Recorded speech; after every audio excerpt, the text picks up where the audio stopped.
నమస్కారాలు. ఈరోజు ప్రధానంగా అన్ని దేశవ్యాప్త పిలుపులో భాగంగా అన్ని రాష్ట్రాలలో ధర్నాలు చేయడం జరుగుతుంది. ఎందుకంటే 75లో ఐసిడిఎస్ ఏర్పడింది. ఇంకా 50 సంవత్సరాలు పూర్తి అయినాయి కూడా నాకు తెలిసి. అయినప్పటికీ ప్రభుత్వం ఈ రాష్ట్రాలు కానీ కేంద్రాలు కానీ ఐసిడిఎస్కి తగినంత బడ్జెట్ని కేటాయించడం లేదు. దీంట్లో అంగన్వాడీలకి మౌలిక వసతులు కానీ అట్లాగే అంగన్వాడీ కేంద్రాలలో నాణ్యమైన పౌష్టికాహారాన్ని సప్లై చేయట్లేదు. ఇందులో పనిచేస్తున్నటువంటి వేలాది మంది కార్మికులకి కనీస వేతనం అమలు చేయట్లేదు. ధరలు చూస్తుంటేనేమో ఆకాశాన అంటున్నాయి. కానీ అంగన్వాడీలో టీచర్లకి ఆయాలకి ఎదుగు బొదుగు లేనటువంటి ఉద్యోగాలైనాయి. పని భారాన్ని మట్టికి విపరీతంగా పెంచుతున్నారు.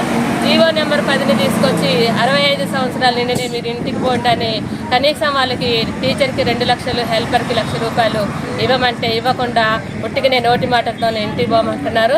ఇది కరెక్ట్ కాదు.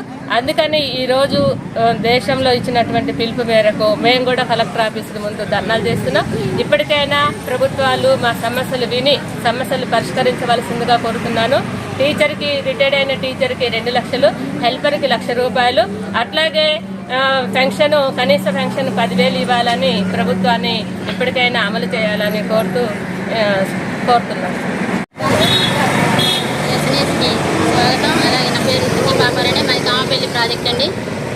ఐసీడీఎస్ ఏర్పడి 40 సంవత్సరాల కాలంలో కూడా అంగన్వాడీ టీచర్ హెల్పర్లు 40 సంవత్సరాల నుండి సేవలు చేస్తున్నాయి. కానీ ఈరోజు 60 సంవత్సరాలు నిండిన వారికి రిటైర్మెంట్ అని 10వ నెంబర్ జీవో ఇచ్చారు. ఆ జీవోలో టీచర్కి 1 లక్ష రూపాయలు, హెల్పర్కి 50,000 ఇస్తామని ప్రకటించారు.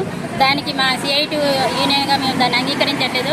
టీచర్కి 2 లక్షలు, హెల్పర్కి 1 లక్ష ఇవ్వాలని, అలాగే అంగన్వాడీల ప్రభుత్వ ఉద్యోగులు గుర్తించాలని, అలాగే కాంగ్రెస్ ప్రభుత్వం అధికారంలోకి రాగానే మేనిఫెస్టోలో 18,000 ఇస్తామని ప్రకటించారు. ఆయన 6 నెలలు గడుస్తున్నా ఇంతవరకు అలాంటి ఊసే లేదు. అలాగే అంగన్వాడీల ప్రభుత్వ ఉద్యోగులు గుర్తించాలి, టీచర్లను 3వ తరగతి ఉద్యోగులుగా, హెల్పర్ను 4వ తరగతి ఉద్యోగులను గుర్తించాలని, అలాగే అంగన్వాడీలో చాలా అసౌకర్యాలు ఉన్నాయి, అన్నింటిని కూడా పరిష్కారం చేయాలని మేము ఈరోజు డిమాండ్ చేస్తున్నాం.